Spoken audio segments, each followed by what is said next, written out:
미국의 새 관세가 7일부터 시작돼 미국의 관세율이 18.3%로 대공황 이래 90년 만에 최고치를 기록하고 있습니다. 미국이 반도체 관세 100%를 부과할 것이지만 미국에서 생산하면 면제될 것이라고 상기시켜 한국은 오히려 유리해질 것으로 예고되고 있습니다. 이민 수속 중에 체류 신분을 상실하거나 범죄 연루 시에는 그린카드 대신 추방될 것이라고 미 이민 서비스국이 경고했습니다. 트럼프 대통령이 2030년 인구 조사에서 불법 체류자들을 제외하는 방안을 마련하도록 지시해 위헌 시비가 재현되고 있습니다. 감자는 조리 방식과 대체 식품에 따라 당뇨병 발병 위험이 달라질 수 있다는 연구 결과가 나왔습니다. 시청자 여러분 안녕하십니까? 워싱턴 뉴스 투데이입니다. 미국의 새 관세가 7일부터 부과되기 시작하며 미국의 관세율이 18.3%로 대공황 이래 90년 만에 최고치를 기록하고 있습니다. 트럼프 대통령은 수천억 달러의 관세 수입과 제조업이 활성화되면서 장기적으로 미국 경제에 붐을 자신하고 있습니다. 반면 가격 상승과 물가 불안 또는 수입 감소와 소비 위축, 경기 침체로 이어질 수 있다는 경고도 나오고 있습니다. 한면택 기자의 보도입니다. 도널드 트럼프 대통령이 한국과 일본, 유럽연합을 포함한 70개국에 새로 정한 15% 이상의 관세가 7일부터 부과되기 시작해 미국 경제에 어떤 여파를 미칠지 예의주시되고 있습니다. 한국과 일본, 유럽연합 등 무역 협상을 타결한 국가들에 대해서는 15%의 새 관세를 물리기 시작했고 대만과 베트남에는 20%, 이웃 캐나다에는 35%를 부과하고 있습니다.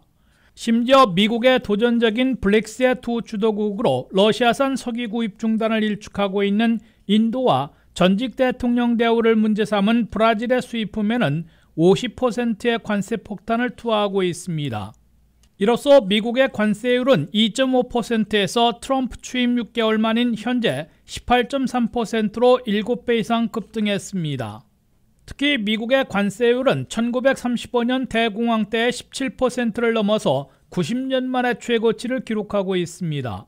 이 같은 고관세로 트럼프 행정부는 올 상반기 6개월간 벌써 1,500억 달러를 징수한 데 이어 올 한 해 전체에는 3천억 달러는 걷어들일 것으로 예상되고 있습니다.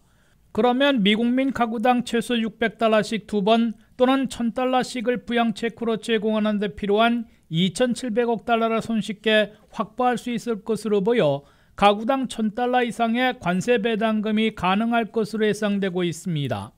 그러나 보편 관세 10%에서는 소비자들에게 가격 인상을 자제해온 미국 내 수입업자들과 일반 기업들이 15% 이상의 관세를 부과받고서는 줄줄이 수입 물품의 가격 인상에 나서고 있는 것으로 보입니다.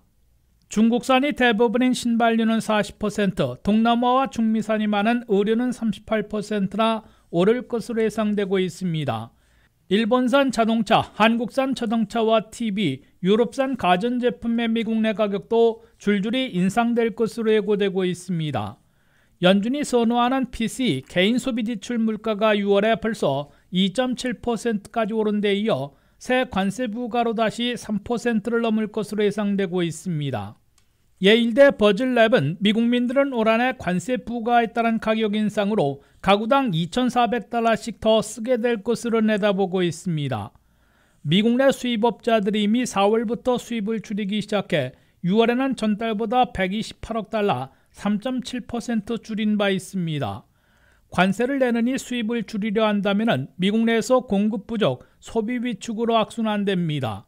수익 급감, 소비 위축으로 이어져 물가 불안을 피하면 대신에 경기 침체, 심하면 불경기를 겪게 됩니다.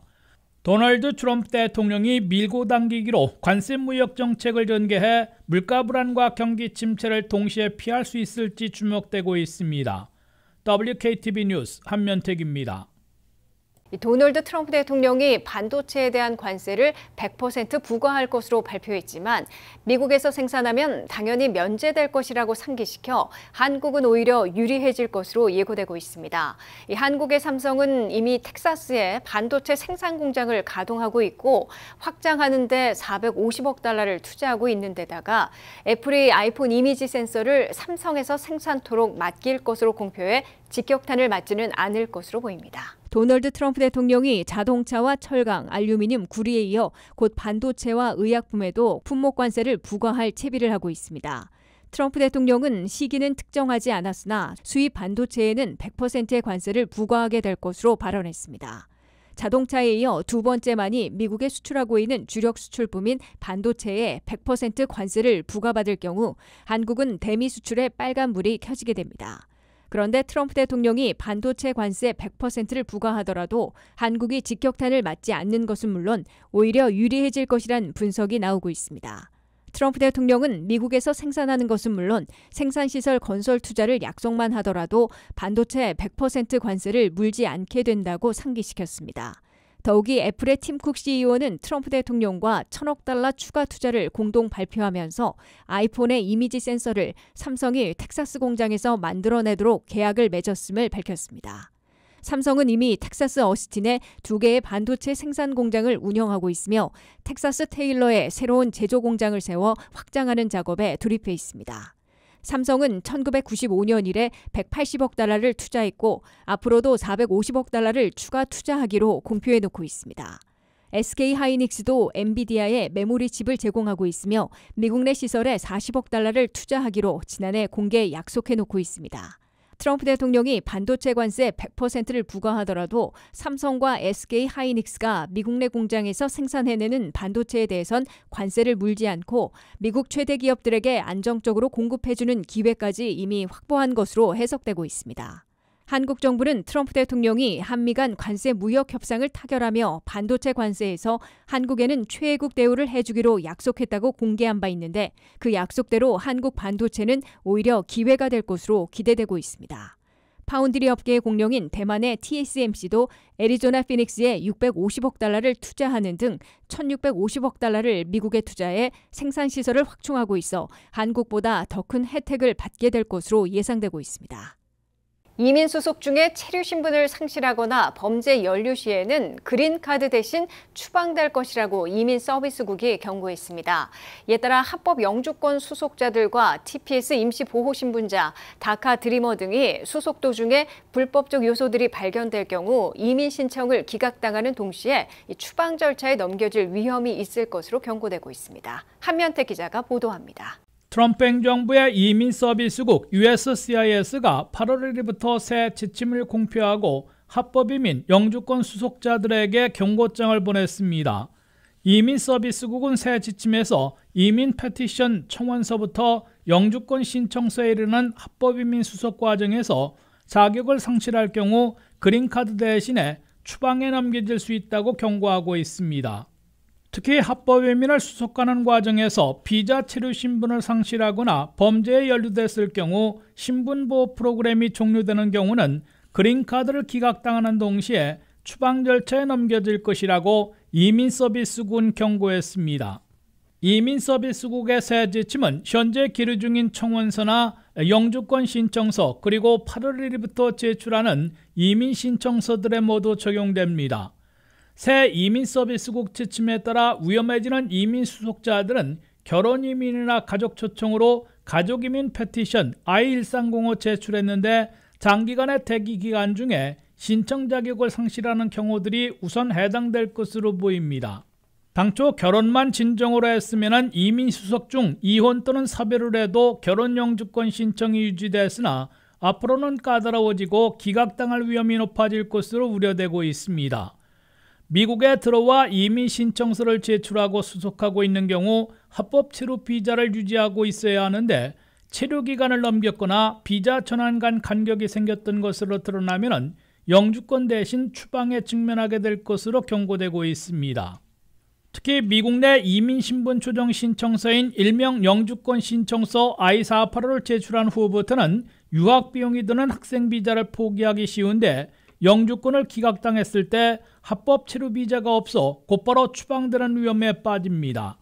이민 수속 중 사기 결혼이나 허위 경력 증명서 제출 등이 포착되면 그린카드를 받기는커녕 이민국 청사에서 IC에 체포되고 구금됐다가 추방당하게 됩니다. 범죄를 저질렀거나 범죄 기록을 숨겼다가 드러나도 그린카드 대신 추방령을 받게 됩니다. 영주권까지는 아니지만 워크퍼밋 카드를 이용해온 다카 수혜자 52만 명과 패롤, 일시 체류자, TPS, 임시보호 신분 외국인 200만 명 이상은 프로그램 자체가 없어지고 있어 워크퍼밋 카드 대신에 미국을 떠나라는 출국령을 받고 있습니다. WKTV 뉴스 한면택입니다. 도널드 트럼프 대통령이 10년마다 실시되는 연방 센서스, 즉 인구조사에서 불법 체류자들을 제외하는 방안을 마련하도록 지시해 일기 때와 같은 논란이 재현되고 있습니다.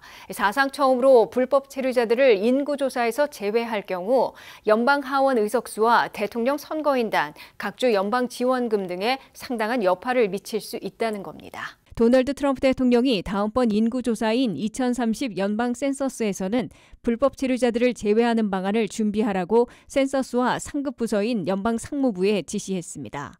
10년마다 실시되는 연방 센서스에서 불법 체류자들의 숫자가 제외되는 것은 사상 처음 적용되는 것입니다. 트럼프 대통령은 1기 임기 때인 2020 센서스에서도 불법 체류자들을 제외시키려고 인구조사 설문지에 시민권 여부를 묻는 질문을 게재하려다가 연방 대법원의 제동으로 실패한 바 있습니다. 미국의 수정헌법 14조는 미국 영토에서 태어나는 누구나 미국 시민권이 된다고 규정하고 있으며 연방 센서스에서도 이를 반드시 적용시키도록 되어 있습니다.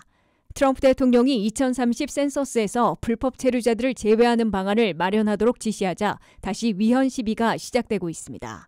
연방 센서스 인구조사에서 불법 체류자들이 제외되면 이들이 많이 거주하고 있는 민주당 우세 지역에서 연방 하원 의석수가 줄어들게 됩니다. 연방 하원 의석수가 줄어들면 해당 주에 배정되는 대통령 선거인단 수도 감소하게 됩니다. 그럴 경우 공화당 연방하원과 대통령 후보에게 유리한 선거 환경을 조성할 수 있을 것으로 보입니다. 내년 중간선거에서 공화당 하원의원 의석수를 5석 정도 늘리려고 텍사스에서 지역구 확정, 즉 게리 맨더링을 시도하고 있는 데 이어 공화당에게 유리하도록 인구조사도 활용하려 한다는 지적도 민주당 측에서는 나오고 있습니다. 하지만 트럼프 대통령의 시도가 결실을 맺을 수 있을지는 불투명한 것으로 보입니다. 다음번 인구조사는 2030년에 실시되고 트럼프 대통령의 임기는 2029년 1월 20일에 끝나기 때문에 그가 퇴임한 후에는 인구조사에서 불법 체류자들을 제외하는 방안이 강행되지 못할 것이란 예상이 나오고 있습니다. 대부분의 공화당 의원들과 공화당 대권 주자들도 위헌의 소지가 있는 인구조사에서 불법 체류자들을 제외하는 방안을 추진하려 들지는 않을 것이란 추측이 나오고 있습니다. 대부분의 공화당 의원들과 공화당 대권 주자들도 위헌의 소지가 있는 인구조사에서 불법 체류자들을 제외하는 방안을 추진하려 들지는 않을 것이란 예측입니다. 연방대법원도 6대3의 보수 우위 구도가 뚜렷하지만 출생시민권 제한과 마찬가지로 센서스에서의 불법 체류자 제외 방안도 수정헌법 14조에 위배되는 위헌이라는 의견이 지배적이어서 트럼프 대통령이 퇴임한 후에는 무리한 판결을 내리지는 않을 것이란 관측이 나오고 있습니다. 감자는 비타민과 식이섬유 등 영양소가 풍부하지만 혈당 지수가 높아 당뇨병 발병 위험과 관련이 있는 것으로 알려져 왔습니다. 그런데 감자의 조리 방식과 대체 식품에 따라 당뇨병 발병 위험이 달라질 수 있다는 연구 결과가 최근 발표됐는데요. 특히 감자를 튀길 경우 그 위험이 더 높아지고 통곡물로 대체할 경우는 발병 위험이 감소한 것으로 나타났습니다. 안혜린 기자의 보도입니다. 감자는 비타민-C, 식이섬유, 마그네슘 등 다양한 영양소를 풍부하게 함유하고 있어 건강에 좋은 식품으로 잘 알려져 있습니다. 하지만 전분 함량이 높아 혈당을 급격히 올릴 수 있는 고혈당 지수 식품으로 분류되며 당뇨병 위험과 관련해 논란의 여지가 많았습니다. 최근 하버드 보건대학원 연구진이 발표한 연구에 따르면 감자의 조리 방식에 따라 제2형 당뇨병 발병 위험이 달라질 수 있는 것으로 나타났습니다. 연구진은 참가자들이 수십 년간 주기적으로 작성한 식이 설문지와 건강검진 데이터를 바탕으로 감자 섭취 방식과 당뇨병 발병 사이의 연관성을 분석했습니다. 분석 결과 감자튀김을 일주일에 3번 이상 섭취하는 사람은 그렇지 않은 사람보다 제2형 당뇨병 발병 위험이 약 20% 더 높게 나타났습니다. 하지만 삶거나 굽거나 으깬 감자를 같은 빈도로 섭취한 경우에는 당뇨병 발병 위험과의 유의미한 연관성이 없었습니다. 또한 이 연구는 감자를 어떤 식품으로 대체하느냐에 따라 당뇨병 위험이 달라진다는 점도 밝혔습니다. 감자를 통곡물로 대체했을 경우에는 당뇨병 발병 위험이 전반적으로 8% 감소한 반면 감자를 흰쌀로 대체할 경우 오히려 당뇨병 위험이 증가하는 것으로 나타났습니다. 특히 감자튀김을 통곡물로 대체하면 발병 위험이 19% 낮아졌으며 삶거나 구운 감자를 통곡물로 바꿔도 4% 감소 효과가 있었습니다. 이 연구는 한국인의 식습관과도 밀접한 관련이 있다고 전문가들은 조언합니다. 한국인은 주식으로 흰쌀밥을 중심으로 한 식단을 유지하고 있으며 감자 역시 다양한 형태로 흰쌀밥과 같이 자주 섭취하는 식재료입니다. 하지만 연구 결과에 따르면 흰쌀 역시 감자와 유사한 혹은 더 높은 혈당 지수를 가지고 있어 감자를 흰쌀로 대체하는 것은 당뇨병 예방에 도움이 되지 않았습니다. 전문가들은 오히려 전통적으로 권장되던 현미, 귀리, 보리, 통밀빵 등 통곡물 위주의 탄수화물 섭취가 당뇨병 위험을 줄이는 데 효과적이라는 점이 다시 확인된 것이라고 강조했습니다. WKTV 뉴스 안혜린입니다.